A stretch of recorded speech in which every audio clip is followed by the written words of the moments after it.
Although it has not been officially confirmed, it appears that the conclusions of Forum Number 1 of the German Synodal Assembly are already at the Vatican for review. What has been leaked to the press is that these conclusions include, for example, that both bishops and pastors be elected by vote of the faithful. It is also included that committees of lay people be created to veto the decisions of bishops and pastors when they do not like these decisions. And naturally, there is also the approval of the female priesthood by means of a referendum in which all the laity would vote. If the laity decide by majority that there must be priestesses, they would be instituted. This is from Forum Number 1 of the Synodal Assembly because there are other things that have been already presented to the Vatican, like, for example, the intercommunion between Catholics and Protestants. This has already been rejected by the Vatican, by Cardinal Koch, who is precisely the one who presides the Pontifical Council for Ecumenism. This process is not all finished, because there are still other conclusions to be reached. For example, those that refer to moral doctrine, particularly to sexual doctrine. The Vatican will be asked to bless homosexual couples, the acceptance of all types of sexual relations, within marriage, outside marriage, without the need to be married in the church, of all types of relations as long as they are legal and as long as they are not imposed by means of violence. I am convinced that both those that have already been presented and those that will be presented will be rejected by the Pope. They will be rejected by the Vatican. I am convinced. Proof of this is that this very week the Pope removed from office the auxiliary bishop of Basel in Switzerland, the German-speaking part of Switzerland, because he had publicly asked for the celebration of a council for the approval of the female priesthood. He said so, and a few days later he was removed from office. That is to say, I am convinced that the Vatican is not joking on this point. They are not going to be approved. We are, therefore, facing an ending.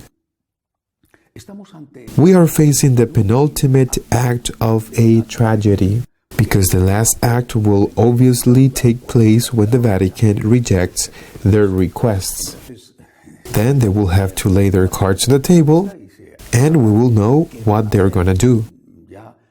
Already the Bishop of Essen, who is precisely the one who presides over Forum Number 1, who has presented these petitions to the Vatican, the Bishop of Essen already said some time ago that if they do not give them what they are asking for, they will go to schism. He said it openly and added that this schism will be much more serious than that of Luther because it will be more widespread. Luther's schism had a national framework in Germany, but this one instead, said the Bishop of Essen, is going to be universal because there are many bishops and priests who think like them.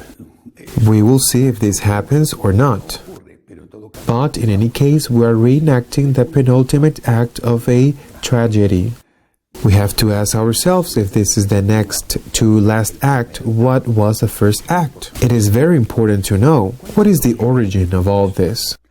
Some may think that the origin of this Protestant drift within the Catholic Church, even more radical than the Protestants, the origin of this is the Second Vatican Council. It is possible that some may think that. I do not think so.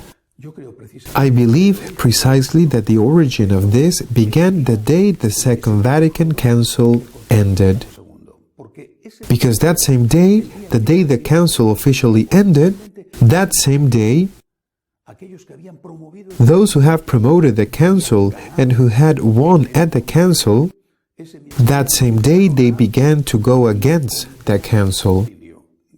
Those who had won at the Council, the progressives, the liberals, from the moment the Council ended, began to go against the Council. They became the most bitter enemies of the Second Vatican Council.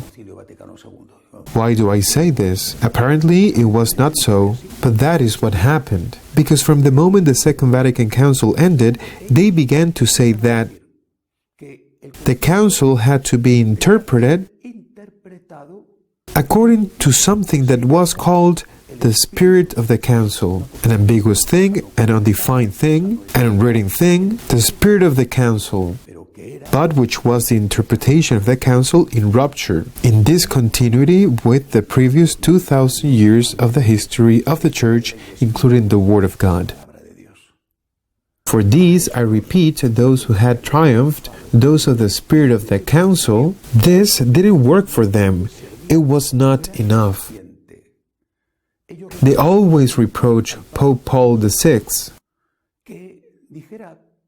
for saying clearly that he was not willing to sign the Conciliar Acts if these Conciliar Acts violated the doctrine of the previous magisterium of the Church. Pope Paul VI avoided the worst. He avoided the worst, but he could not get the spirit of the Council to distort the Council itself. The Council was born as a wet paper, not for everyone, but for them, for those who had promoted it. It was born as a wet paper. Why? Because they did not accept it? It seemed to them too little, and they immediately began, I repeat, to say that it was necessary to reinterpret it, and that the letter was not valid, and that what had to be done was to look for the spirit, that is to say, what they could not achieve by taking it to the letter, to the Conciliar Acts, to the Conciliar documents. They wanted to achieve with that interpretation that in many cases was contrary to those same conciliar documents. Since then, it has rained a lot. And we have seen how the spirit of the Council has been making its way and has been gaining in intensity and also in people who participate in it consciously or unconsciously.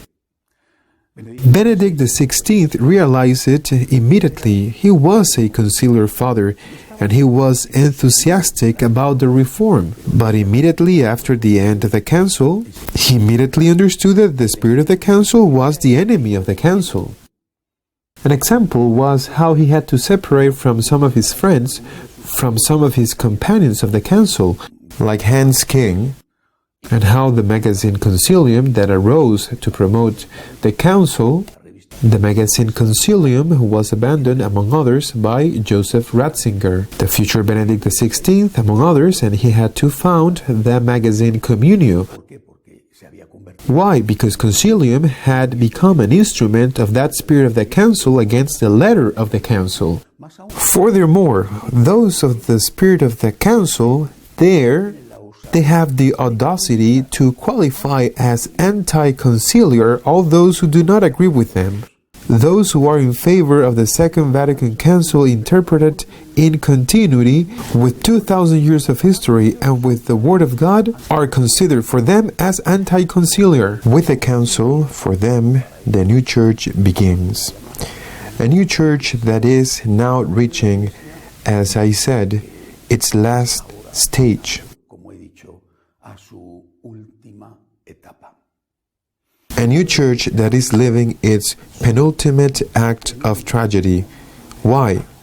Because if the Vatican does not give them what they ask for, and it will not give it to them,